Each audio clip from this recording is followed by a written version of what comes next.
कि Congress caste census को इसलिए ला रही है, लाके वो हिंदू कम्युनिटी के अंदर डिवीज़न पैदा करना चाह रही है। और ये राजस्थान में उन्होंने रैली में ये बात कही कि ये कास्ट सेंसस का मतलब कांग्रेस का एडवोकेसी का, राहुल गांधी का एडवोकेसी का यही लक्ष्य है। आप सबका यहाँ स्वागत। जैसे जयराम रमेश जी ने कहा, 4 घंटे हमारी कास्ट सेंसस पे चर्चा हुई, डिस्कशन हुआ। हमारे यहाँ चीफ मिनिस्टर्स बैठे हैं। हमारे चीफ मिनिस्टर्स ने भी डिसीजन लिया है कि वो भी राजस्थान में, कर्नाटक में, छत्तीसगढ़ में, हिमाचल में कास्ट सेंसस को आगे बढ़ाएंगे। तो अंग्रेजी में बोल दूं? इंग्लिश में? हाँ सुनील, एक मिनट सुनील।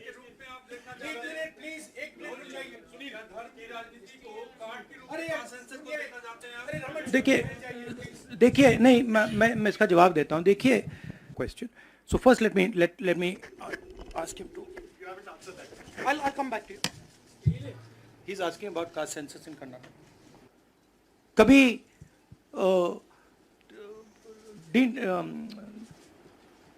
डिलिमिटेशन की, मैं आपसे पूछ लेता हूं, इस कमरे में दलित कितने हैं?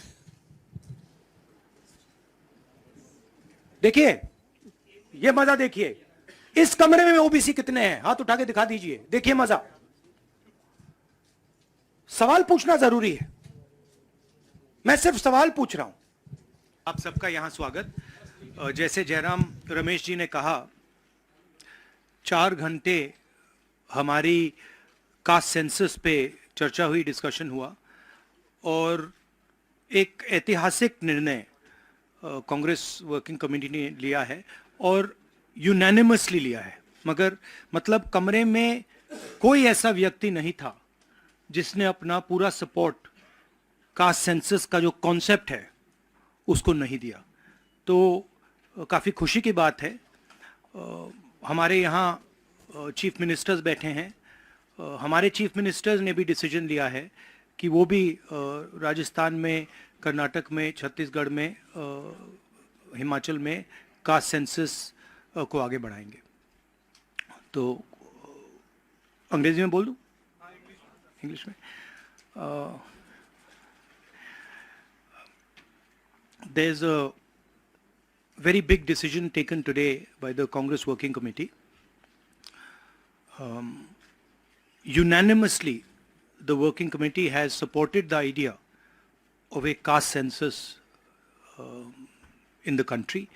And I think it is a very, very progressive step, a very powerful step for the emancipation of the poor people in our country. We've also our chief ministers are also believe that it's an important step for them to take. So our states are also considering this and actioning this this step. If you have any questions, please feel free to ask them. एक minute एक करके संजीव, एक minute please रुक जाइए।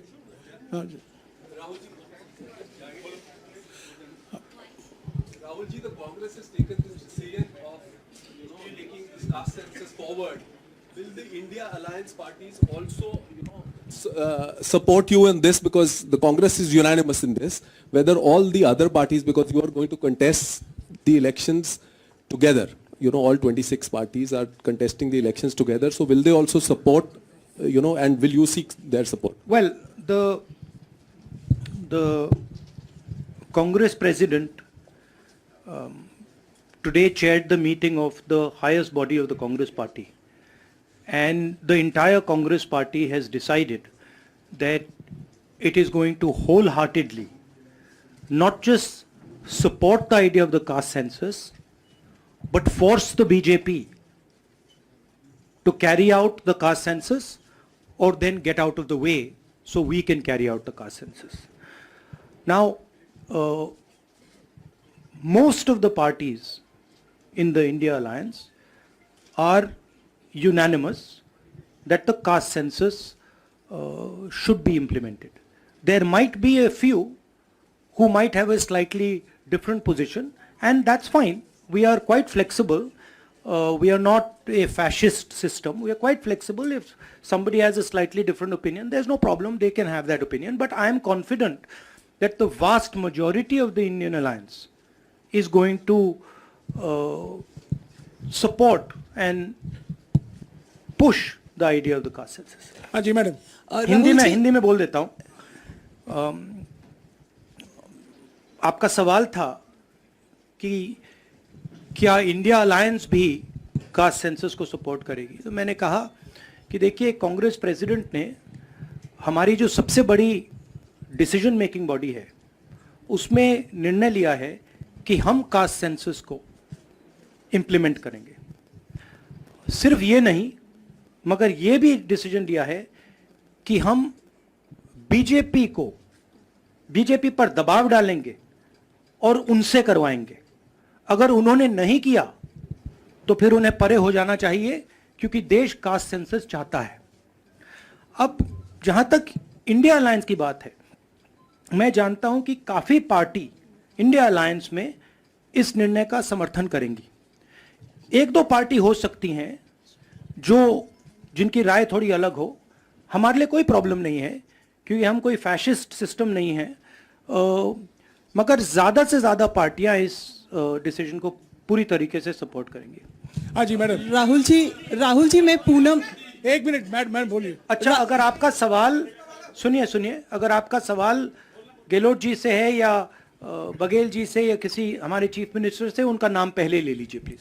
राहुल जी मैं पूनम हूँ, अमर उजाला से. इधर मैं ये आपसे जानना चाहती हूँ कि राजस्थान ने कल रात को ही जातीय जनगणना को लेकर अपना जो रुख है वो साफ कर दिया है. आज से 5 राज्यों का चुनावी बिगुल बच गया है. तो क्या ये माना जाए कि ये 5 राज्य जो हैं वो कांग्रेस का लिटमस टेस्ट होंगे भारतीय जनता पार्टी के ऊपर दबाव बनाने के लिए कि वो जातीय जनगणना कराएं? देखिए, ये जो आपके शब्द हैं लिटमस टेस्ट, ये केमिस्ट्री में चलते हैं, ये राजनीति में नहीं चलते हैं.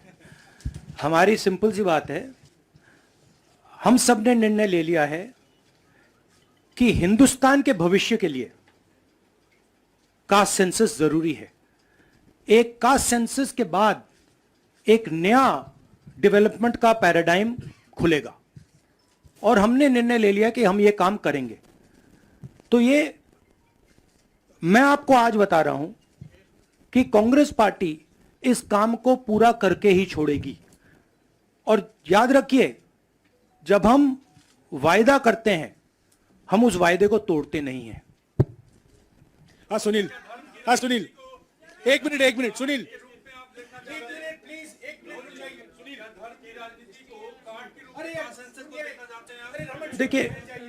देखिए नहीं, मैं इसका जवाब देता हूं. देखिए, ये कास्ट और धर्म की बात नहीं है, ये गरीबी की बात है. हिंदुस्तान के ओबीसी, हिंदुस्तान के दलित, हिंदुस्तान के आदिवासी और हिंदुस्तान के गरीब लोग, इनके लिए यह काम किया जा रहा है. आज क्या हो रहा है, 2 हिंदुस्तान बन रहे हैं, एक अदानी जी वाला और दूसरा सबका.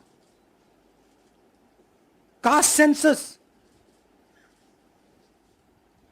साफ दिखा देगा कि हिंदुस्तान में लोग कितने हैं, कौन है, और हम वहां नहीं रुकेंगे.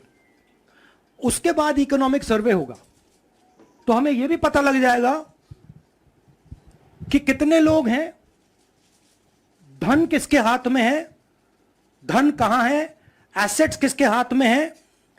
और फिर जैसे मैंने कहा, जो एक्सरे हमें, और मैं कहता हूं शायद इसमें मेरी भी गलती है, जो हमने पहले नहीं किया उसको अब हम पूरा करके दिखा देंगे, क्योंकि इस एक्सरे की जरूरत है. अगर हम नया पैराडाइम, नया डेवलपमेंट का पैराडाइम चाहते हैं जहां सबको न्याय मिले, उसके लिए हमें कास्ट सेंसस करना ही होगा. Sir, you've heard the Prime Minister in Hyderabad, give his counter to the caste census and about, the rights and what will happen to southern states and the various things. How do you view that? And also for the Karnataka Chief Minister, why doesn't he go ahead with the release of the caste census data? We are in discussions. we are very clear what our direction is. Those actions will be taken. I'll also let Siddaramaiah ji directly answer your question. So first, let me ask him to. You haven't answered that. I'll come back to you. He's asking about caste census in Karnataka. Our previous government in Karnataka, that is, the government, our Congress government was there between 2013 and 2018. Normally he doesn't need a mic. In 2014 and 15, we have entrusted this caste census and socio-economic survey of all communities to Permanent Backward Class Commission, headed by one Kantraj, then chairman of the commission. By the time our term is over, the report was not ready. When coalition government was there in Karnataka after 2018, the caste census report was ready, but the coalition government's chief minister, Mr. Kumaraswamy, did not receive that report. Now the report is lying with the Permanent Backward Class Commission. I requested now the present chairman, Mr. Jayaprakash Hegde, to submit the report to the government. If he submits the report, he will definitely issue the report. With consensus, caste census and socio-economic survey of all communities, particularly other backward communities. एक minute please. अरे एक minute रुक जाइए ना. जवाब दे रहे हैं. राहुल जी जवाब दे रहे हैं. On the Prime Minister's, the Prime Minister is making unconnected statements.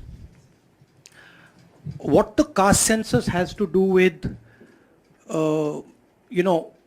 representation of the South is very difficult to understand. Now, the problem is that the Prime Minister is incapable of doing the caste census. I'd like to point out something quite interesting. There are हमारे 4 chief ministers हैं. 4 में से 3 OBC वर्ग के हैं. BJP के 10 chief minister हैं, 1 OBC वर्ग के हैं, और वो भी कुछ ही दिन में चीफ मिनिस्टर नहीं रहेंगे. तो बात बहुत होती है ओबीसीज की, मगर नरेंद्र मोदी जी को यह बताना है कि ओबीसीज के लिए आपने किया क्या. मैंने पार्लियामेंट में उदाहरण दिया कि 90 अफसरों में से 3 अफसर ओबीसी वर्ग के हैं.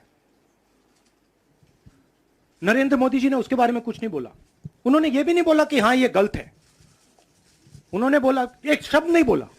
मतलब उनके लिए यह एक्सेप्टेबल है कि हिंदुस्तान में जिनकी शायद 50% आबादी है अप्रोक्सीमेटली, उनका सरकार को चलाने में कोई भी हक ना हो. तो यह तो सच्चाई है, रियलिटी है. प्राइम मिनिस्टर सीधा कह दें कि हम कास्ट सेंसस का डेटा रिलीज कर देंगे. प्राइम मिनिस्टर सीधा कह दें कि अगला सेंसस कास्ट बेसिस पे होगा. वो कह ही नहीं सकते, क्योंकि प्राइम मिनिस्टर सचमुच में ओबीसी वर्ग के लिए काम नहीं करते हैं. प्राइम मिनिस्टर का काम ओबीसी वर्ग को डिस्ट्रैक्ट करने का, ओबीसी वर्ग के ध्यान को इधर उधर करने का है.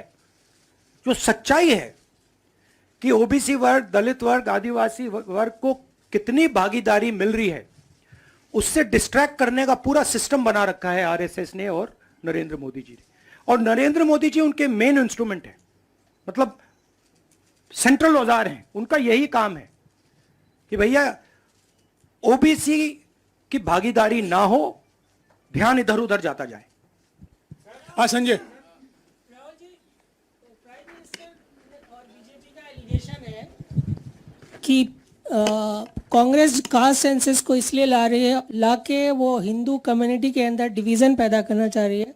और ये राजस्थान में उन्होंने रैली में ये बात कही कि ये कास्ट सेंसस का मतलब कांग्रेस का एडवोकेसी का, राहुल गांधी का एडवोकेसी का यही लक्ष्य है? हमारा लक्ष्य, जैसे मैंने कहा, हमारा लक्ष्य है कि एक्सरे होना चाहिए। किसी को चोट लगती है, अस्पताल में पहला काम होता है, भैया देखिए एक्सरे कराते हैं, पता लगाते हैं क्या है, सच्चाई क्या है। हमें लग रहा है कि हिंदुस्तान में जो भागीदारी ओबीसी की होनी चाहिए, दलितों को होनी चाहिए, आदिवासियों की होनी चाहिए, हमें लगता है कि वो उनको नहीं मिल रही है। सस्पिशन है। अब हम सिर्फ ये कर रहे हैं कि हम एक्सरे कराना चाह रहे हैं, देखना चाह रहे हैं कि क्या ये सच्चाई है इसमें या नहीं। नरेंद्र मोदी एक्सरे कराने से क्यों डर रहे हैं? इसमें लोगों को बांटने की बात नहीं है, इसमें जो हक लोगों का है उनको देने की बात है। अब मुझे यह बात समझ नहीं आ रही कि हिंदुस्तान के जो प्रधानमंत्री हैं एक्सरे क्यों नहीं करा रहे हैं, एक्सरे करने से क्यों डर रहे हैं, और जहां भी जा रहे हैं आप नोटिस कीजिए कहीं ना कहीं डिस्ट्रैक्ट करने की बात कर रहे हैं। कभी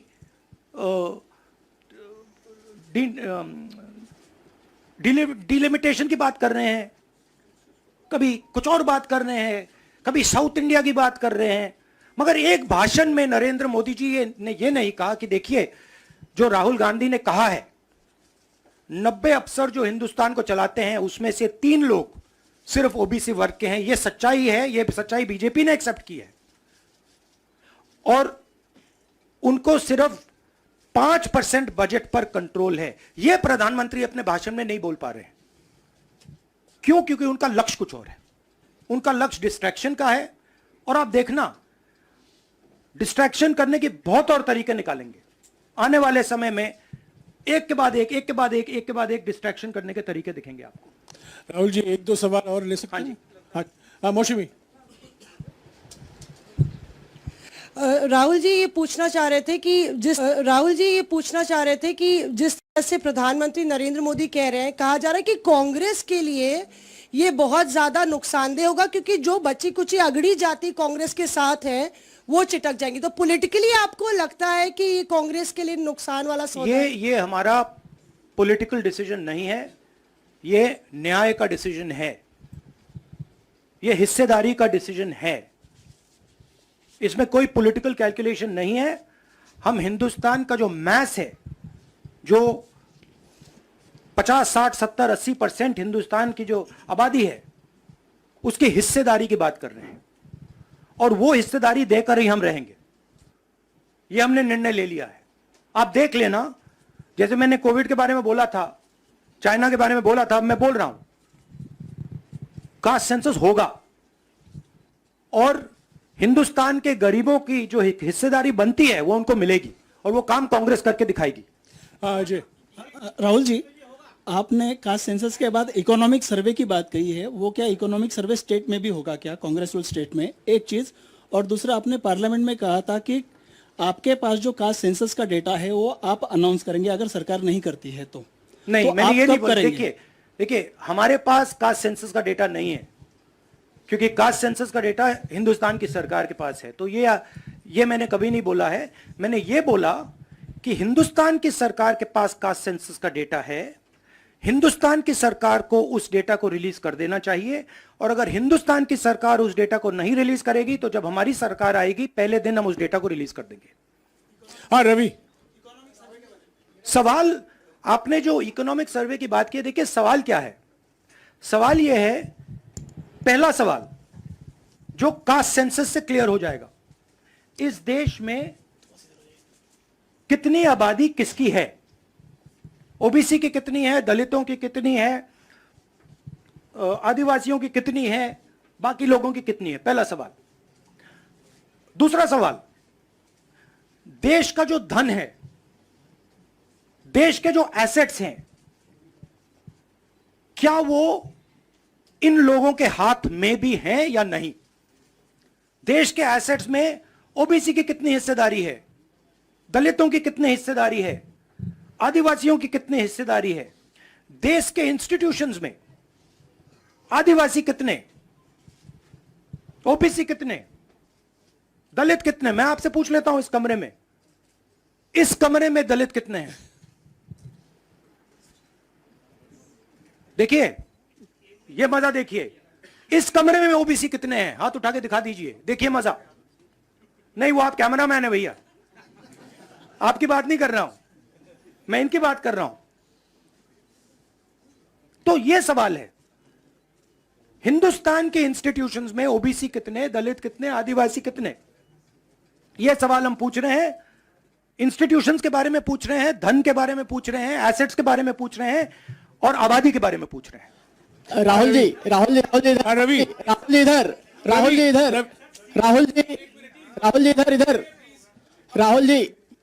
राहुल जी, मेरा सवाल, आपने कहा कि प्रधानमंत्री बार बार डिस्ट्रैक्ट करने की कोशिश करेंगे, उसी से जुड़ा सवाल है, क्योंकि प्रधानमंत्री बार बार ये कह रहे हैं कि आप विदेशी ताकतों से मिले हुए हैं और आप देश को तोड़ना चाहते हैं, ये प्रधानमंत्री आरोप लगा रहे हैं, इस पे क्या कहेंगे आप? मतलब इसका क्या कनेक्शन है? हम कह रहे हैं कि जो इस देश के गरीब लोग हैं उनकी हिस्सेदारी कितनी है, वो हैं कितने, हम ये सवाल पूछ रहे हैं। कनेक्शन क्या है? ये वही बात है डिस्ट्रैक्ट करने का, कि भैया उधर देखो, इधर देखो, उधर देखो। जैसे मैंने अभी आपसे पूछा, इस कमरे में ओबीसी कितने हैं, सब लोग इधर उधर देख रहे थे,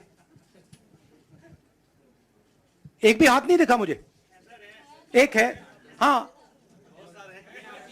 भैया, मेन ये है, ये मेन है। यहां पे ना एक आदिवासी है, ना एक दलित है, ना एक ओबीसी है, तो सवाल उठता है।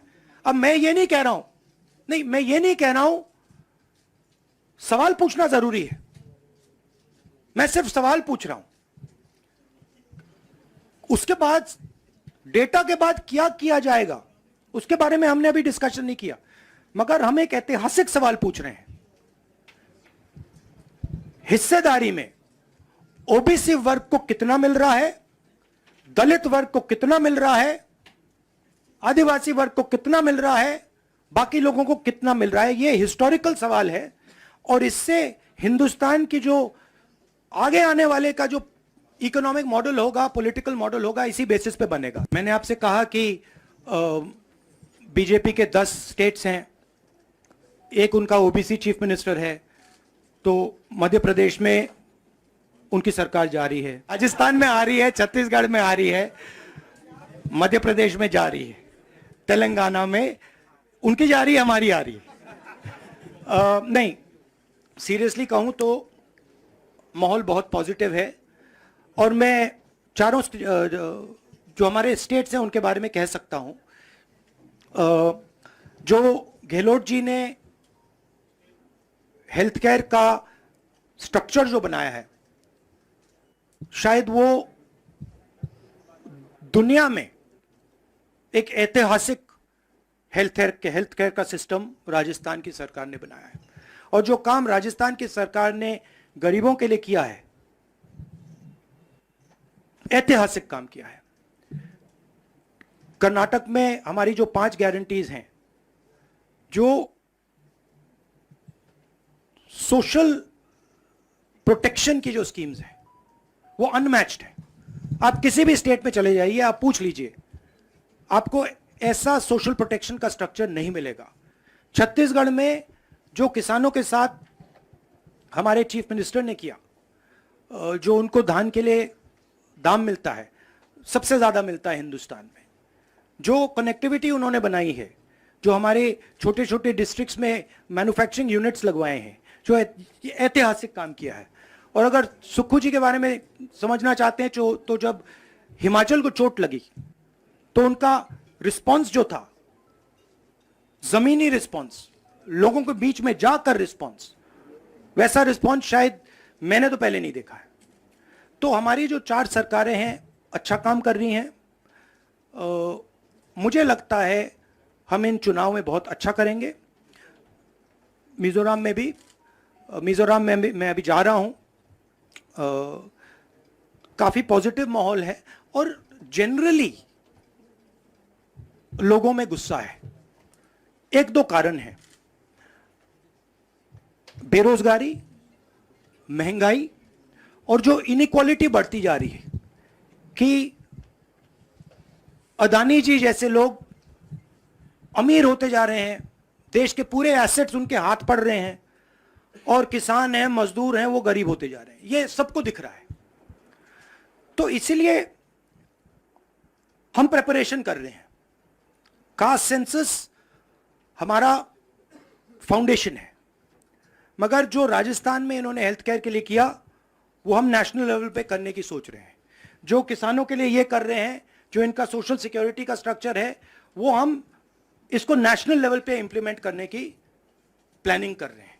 हमारी सोच है कि जो नरेंद्र मोदी जी और बीजेपी ने नफरत, हिंसा और डर का विजन दिया है, हम देश को मोहब्बत, रिस्पेक्ट और भागीदारी का विजन दें।